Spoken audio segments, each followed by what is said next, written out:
Hello, welcome to today's video. We are now on page 264 of the Keyboard Musicianship Book 1. And once again, talking about secondary dominants, 5/7 of 5/7 or 5 of 5.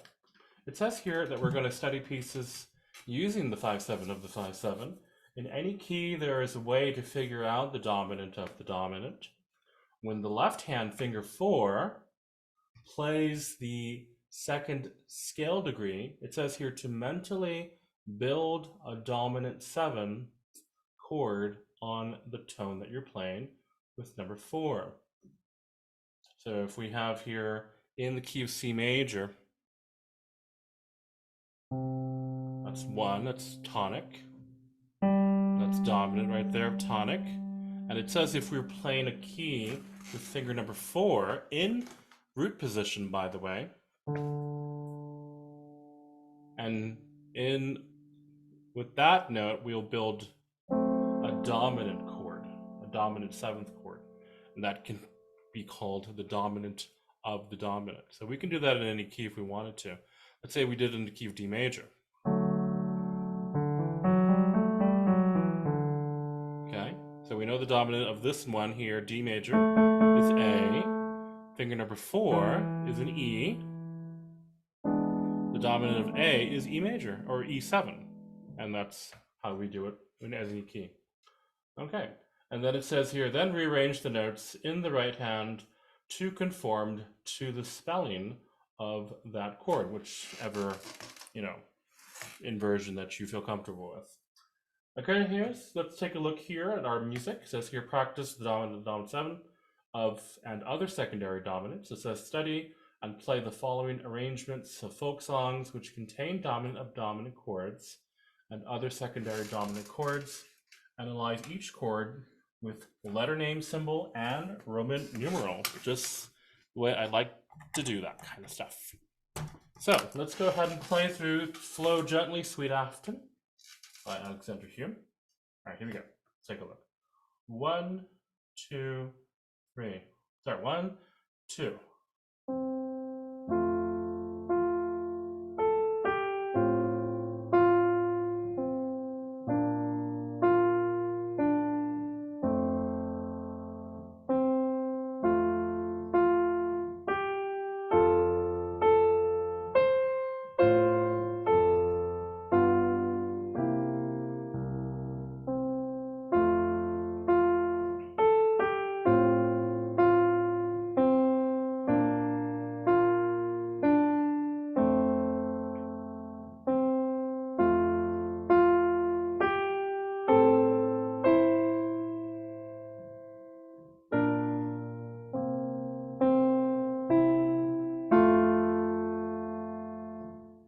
Alrighty, very good.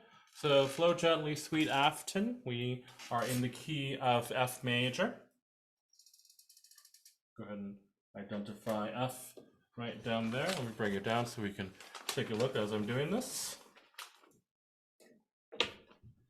Okay, so we have here in the key of F major, starting with 1 down there. Of course, we're going to put our chord symbols up here on top. Let's go ahead and identify the chords at the beginning of each one here. We now have this one here, which is going to be 1/6, or in first inversion. F, and of course we put A like that. Okay, we now have the key of B flat going on here. That appears to be in root position. We know that to be 4. Then, of course, we go back to 1, which is F major. We're not going to worry about these single notes. I know they're dominant, but we'll just work with bigger chords or bigger harmonies here. We still have F major here. We have a passing tone G, not to worry about. Still in F major going on here. Still in F major here, but of course we now have 1/6 right there because it's in first inversion. Want to put it that way? You can. Now we're holding on to this F right here back to 1, and we just bring it back to F, which is root position. But then notice here, in the key of F major, we have a B flat, of course, but we see that we have a B natural. And so in the key of F major, let's go ahead and place our left hand in key of F major. Finger number 4. We have a dominant chord there. And there's our B natural, which is what we see here. And this appears to be a G7 chord. And when we write the Roman numeral at the bottom, what we're going to do, and we know that G7 is from G to F natural, which includes a B natural also. The way we're going to do that is we're going to put dominant 7 of the dominant.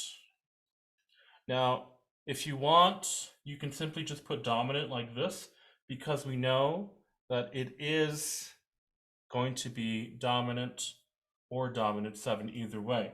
But if you want to make it the same looking, you can go ahead and put the dominant as a 7 there as well. Okay, but then remember, in order to establish the key also, we have to go back to the key of C. We have to go back to the key of F major's dominant right after this one here. So we see here that we are brought directly back to a C7, and that's in root position. And that, of course, we call as a dominant 7. Okay, so in voice leading, when we have secondary dominants, in this case, when we have a dominant 7 of dominant 7 of the dominant, we want to go directly back to the original dominant of the key. Okay, we're in dominant 7 right there, 5, 7, back to 1, right here, F major. Okay, moving around. I'm going to go ahead and put a 6 right there. I know that's a figured bass, but that's perfectly fine to call it as an F/A. And then once again, we're going to 4 here. This is B flat. Okay, moving around, back to F, which is 1 right there. Okay, we also have F again. Moving here.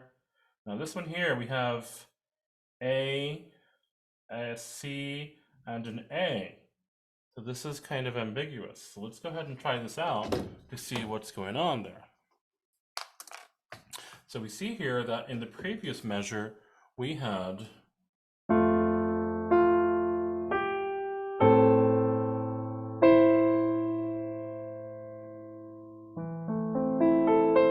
now we could say that it's F without the root because of what happened in the previous measure, but then it settles on these two notes right here, okay, on the fermata.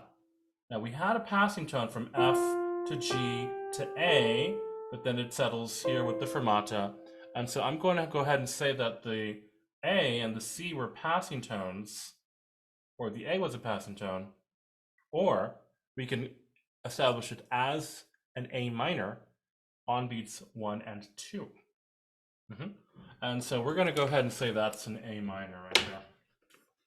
And we know that A minor in the key of F is mediant, and that's of course right there, lowercase 3. Put A minor, oops, sorry. I like to put that as lowercase. The line over it. And then once again, we go back to B flat, and D is the third, which establishes the quality of the chord. We know that's going to be 4 right there, B flat.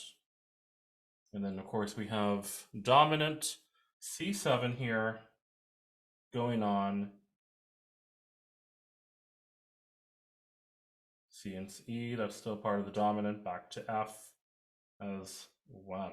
And you can see how fun that is to identify exactly what's going on in the piece. We had one instance of a dominant of the dominant in this piece. All right, so that's all that we're going to be working on today. Let's please understand these chords and then be able to play this, and we'll see you at next lesson. Bye.